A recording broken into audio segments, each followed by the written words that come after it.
News first ಲೈವ್ಗೆ ಸ್ವಾಗತ. ನಾನು ವಿಜಯ್ ವೀರಪ್ಪ. ಮೊದಲಿಗೆ ಹೆಡ್ಲೈನ್.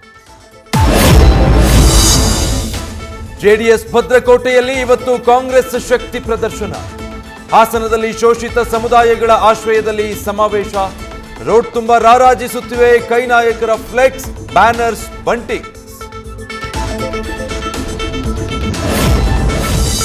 ಕಾಂಗ್ರೆಸ್ನಲ್ಲಿ ಮುಂದುವರಿದ ಸೀಟ್ ಶೇರಿಂಗ್ ಗೊಂದಲ. ಸಿಎಂ ಡಿಸಿಎಂ ಹೇಳಿಕೆಗಳಿಂದ ಕನ್ಫ್ಯೂಷನ್. ಈಗ ಇಬ್ಬರು ನಾಯಕರ ಆಪ್ತರಲ್ಲೇ ಹೇಳಿಕೆಗಳ ಪರ ವಿರೋಧ ಚರ್ಚೆ.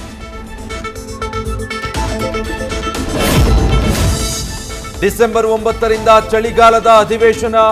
ಬೆಳಗಾವಿಯಲ್ಲಿ ವಿಪಕ್ಷಗಳನ್ನು ಎದುರಿಸೋಕೆ ಕಾಂಗ್ರೆಸ್ ಸರ್ಕಾರ ಕೂಡ ಸರ್ವಸನ್ನದ್ಧ.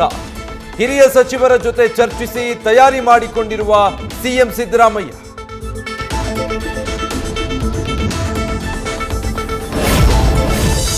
ಬೆಂಗಳೂರಿನ ಹಲವು ಕಡೆಗಳಲ್ಲಿ ನಡೆದಿದ್ದ ಲೋಕಾಯುಕ್ತ ರೇಡ್.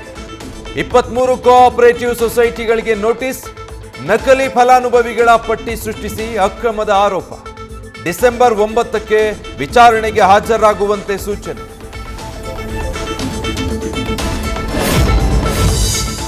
ಬೆಳಗಾವಿಯ ಹಿರೇಬಾಗೇವಾಡಿಯಲ್ಲಿ ಮಾರಣಾಂತಿಕ ಹಲ್ಲೆ ಪ್ರಕರಣ. 2ನೇ ದಿನವೇ ಬೇಲ್ ಮೇಲೆ ಹೊರಬಂದ ಆರೋಪಿಗಳು. ವೀಕ್ ಆಗಿರುವ ಸೆಕ್ಷನ್ ಹಾಕಿ ಪೊಲೀಸರು ಸಾಥ್ ಕೊಡ್ತಿರುವ ಆರೋಪ.